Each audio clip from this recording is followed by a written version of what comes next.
హల్లెలూయా స్తోత్రం. దేవునికి మహిమ కలుగును గాక.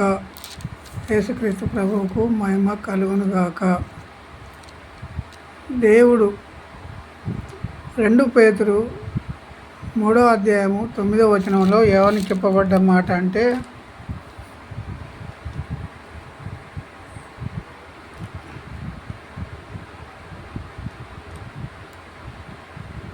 అందరూ మారు మనసు పొందవలెనని కోరుచు మీ ఎడల దీర్ఘశాంతము గలవాడై ఉన్నాడు.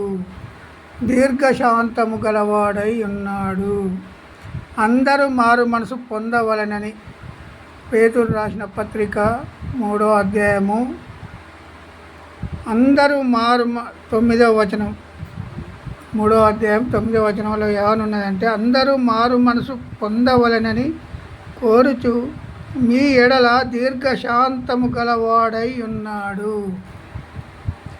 అయితే ఇప్పుడు కొంతమంది ఉన్మాదులు 2 తెలుగు రాష్ట్రాలలో ఉన్మాదులు ఉన్నారు, హిందూ ఉన్మాదులు. వీరిని ఏమంటారంటే, అందరూ కాదు, కొంతమంది హిందువులు మంచివారు కూడా ఉన్నారు. ఇప్పుడు రాధా మనోహర్, కరుణాకర్ సుగుణ, లలిత్ కుమారు, అమరా ప్రసాద్, లడ్డు ప్రవీణ్, కిల్లి భాస్కర్, వీరందరూ మత ఉన్మాదులుగా మారారు.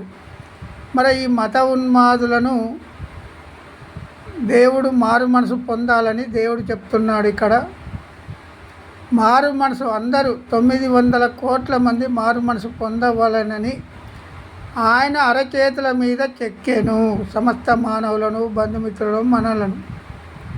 మరి ఆయన అరచేతుల మీద చెక్కితే ఈరోజు మారు మనసు పొందని వారు అనేకులు ఉన్నారు. ఇప్పుడు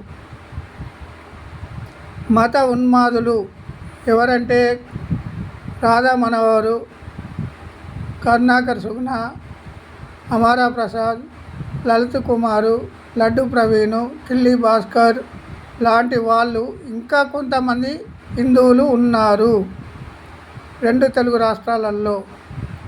వీరు మత ఉన్మాదులుగా మారారు.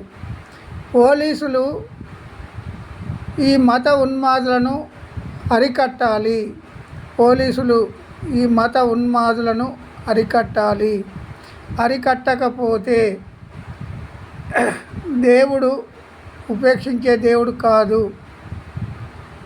యేసుక్రీస్తు ప్రభువు ఉపేక్షించే దేవుడు కాడు. వీళ్ళను అరికట్టాలి. కొంతమంది మత ఉన్మాదులను 2 తెలుగు రాష్ట్రాలలో ఉన్నారు. వీరు మత ఉన్మాదులు అంటారు. తాడిపత్రిలో మొన్న ఒక చర్చిలో కొట్టుకుంటూ తీసుకుపోతున్నారు పాస్టర్లను. మరి కొట్టుకుంటూ ఎందుకు తీసుకుపోతున్నారు అనేది వాళ్ళకే తెలియాలి. మత ఉన్మాదులుగా మారారు. మరి ఈ రాధా మనోహర్ ఏమంటాడంటే, ఒక పండుకున్న శవం ఆట, ఒకటి నిలబడ్డ శవం ఆట. నిలబెట్టిన శవం యేసుక్రీస్తు ప్రభువు నిలబెట్టిన శవం ఆట. పడుకున్న శవం, మరి పడుకున్న శవం ఖురాన్లో ఉన్నది కావచ్చు, ఆ ఖురాన్లో ఉన్నదాన్ని ప్రకటించండు.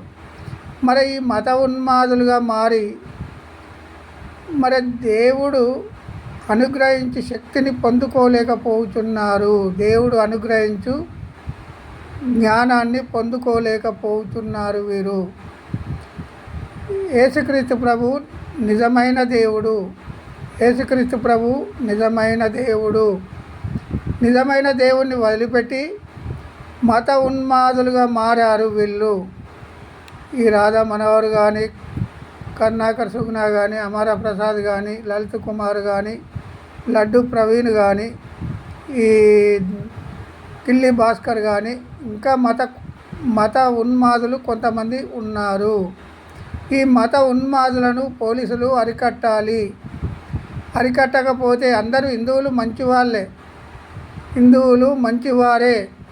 కానీ కొంతమంది మత ఉన్మాదులుగా మారి వాళ్ళు డిబేట్లలో పాల్గొంటున్నారు, మత ఉన్మాదులుగా మారారు.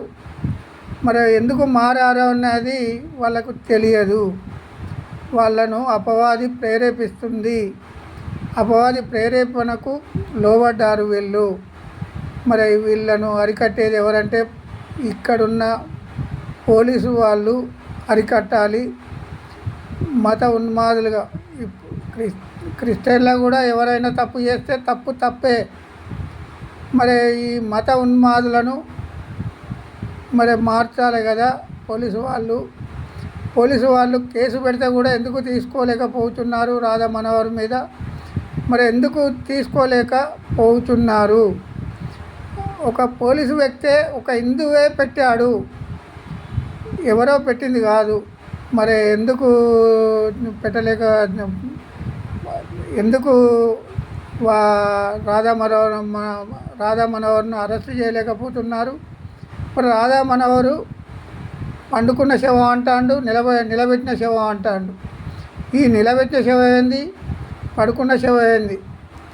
మరి ఈ పోలీసు వాళ్ళకు అర్థం కావలేదా? పోలీసు వాళ్ళు ఎందుకు ఊరుకుంటున్నారు?